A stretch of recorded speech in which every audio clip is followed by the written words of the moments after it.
Season 1992-1993. Barclays Division 3, brackets new style, close bracket, 22nd, relegated. Coca-Cola Cup first round, FA Cup first round. John McGrath gave the supporters an inkling that it was going to be another tough season when he went on record as saying, "We know we need to bring in players with more quality, but we have no money, so one or two will have to leave." He had already released Graham Cooper, Ian Hutchison and an injury-prone Tony Gregory. David Evans left after declining the offer of running the youth team, brackets which was then controversially scrapped, close brackets, and McGrath endeavoured to offload a few more. The first was Nick Richardson, who moved to Cardiff City for £35,000. In his attempt to improve the squad, McGrath brought in players he had worked with previously. Strikers John Thomas and Nigel Greenwood, free transfers from Hartlepool and Preston respectively. Ian Thompstone, a defender come striker, arrived from Exeter City, whilst Mick Matthews, who had been at the Shay earlier, was signed on the eve of the season from Hull City. McGrath's biggest coup, however, was that of the former Liverpool, Brighton and Southampton midfield hardman Jimmy Case, winner of 4 league championships and 2 European Cups. Case was one of the biggest names ever to play for the club, having been released by Bournemouth, and took up his position as player-coach. Owing to the creation of the breakaway Premier League, the Football League had been restructured. There was now only 3 divisions in the league. Town made a sensational start with a 3-2 win at Rochdale. Soccer nomad Howard Gale was surprised substitute for the Shaymen. But though the clientele was changing, the story began to look pretty much the same. After 5 games, Town were bottom of the pack, having been ousted from the Coca-Cola Cup, the latest sponsor of the League Cup, by Hartlepool United. Ian Juriev, having played just 2 games this term, moved to Darlington. He had cost Town £50,000 but left on a 3. McGrath secured the services of ball-playing midfielder in Jason Peake from Leicester City and brought back Jason Hardy in a permanent deal. Town hoisted themselves up to mid-table and gave hope for better things on the 26th of September with a 5-2 success at Northampton. 3 of the goals were scored by Thompstone. This was the first time Halifax had scored 5 away from home since beating Workington 5-0 in April 1960.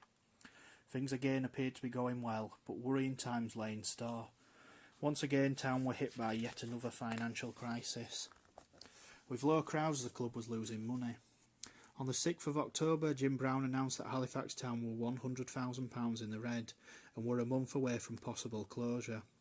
The fans were asked to rally round for the next 3 home games, with the board stating that it would review the situation the following month.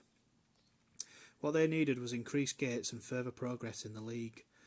What they got was exactly the opposite. Victory over Gillingham on the 24th of October, which actually took Town up to 10th, was watched by the lowest crowd of the season, and that win turned out to be the Shaymen's last until January. Worst, just when the club desperately needed a good cup run to generate the income, they were eliminated in the first round. Town's 4-1 defeat at non-league Marine was one of the most humiliating experiences ever felt by club and supporters, and the anger was vented at John McGrath.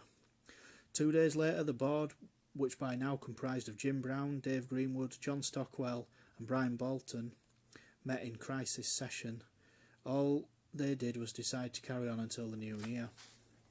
By then, McGrath had gone. Following a home defeat by Barnet on the 5th of December, Town's 7th game without a win, he jumped ship. "I have stopped enjoying the job," he said. "My leaving might just help the club. A fresh person at the helm might just solve some of their problems." Ever a joker, he was a familiar face on the after-dinner circuit. McGrath had stopped smiling, but the seeds of Town's downfall had well and truly been planted. Osher Williams went with him. Most fans expected Jimmy Case to be handed the job of manager. He did, after all, seem to be the obvious choice, but they were in for a surprise. The board promoted the popular Mick Rathbone to the job. His first such appointment. Rathbone had a lengthy career as a player with Birmingham, Blackburn and Preston, and had slipped quietly into the Shay's physio the previous May. To say that he would find the going hard would be an understatement. Rathbone's first game in charge saw Town lose 5-0 at Huddersfield in the Autoglass Trophy. He responded by signing forward Linton Brown from Guiseley and midfielder Mike Williams on loan from Sheffield Wednesday. But Town still could not find a winning formula. Dave Rydins and Dave Christie were added to the squad. Both made their debuts in a 3-0 win at Darlington, Town's first win in 13 league and cup games, with Ridings scoring twice. Ridings would also score a brace the following week against Northampton. His goals that day saved a point, but he would not score again that season. On the 15th of December, the board announced that the club would see the season out, regardless of the financial plight, but that did not stop players being offloaded. In January, the impressive Linton Brown moved to Hull City, and at the end of the month, Paul Wilson signed for Burnley for £30,000.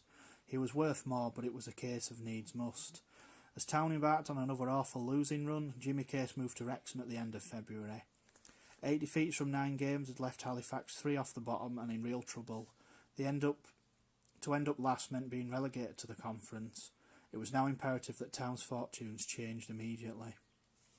At this point, the Evening Courier, sensing the gravity of the situation, launched a Staying Alive League Lifeline campaign and drummed up support for the home game against Shrewsbury on the 20th of March. They gave away discount entry vouchers and a carnival atmosphere was ensured, with the friendly brass band performing, balloons handed out and fireworks displays before the match. Though in the sunshine the effects was far from spectacular. A gate of 3,872 turned out. They witnessed a thunderbolt goal from Billy Barr, but not a Town win, as Shrewsbury spoilt the party by draining a draw. Town lost their next game, at which joint leading scorer Ian Tompstone was surprisingly sold to Scunthorpe for £10,000. Rathbone brought in unknown quantities, Peter Craven Geisley and Nigerian international Geoffrey Abibo on trial from Bury. The situation, however, remained critical, and though victories at Doncaster and Wrexham lifted the side off the bottom, Town was stuck in a real dogfight along with Gillingham, Torquay and Northampton. A terrible 4-0 defeat in their penultimate home game by Walsall meant that the writing was on the wall, and having lost 2-0 at Gillingham the following week, those 3 points secured the Gills' own safety. The game was almost up. Town's own future rested on the last match, but matters were not entirely in their own hands. Rathbone all along had tried to inspire his players by saying they were lucky to be playing in so many cup finals. The home game with Hereford proved to be the biggest of them all, but like most of the others, it was one they lost. Northampton's win at Shrewsbury meant Derek Hall's goal for the Bulls was ultimately inconsequential.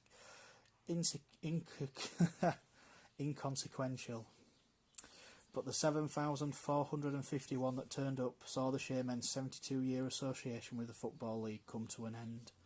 Halifax Town finished bottom and were demoted to the Vauxhall Conference. Had so many turned up on a regular basis, it may never have come to this.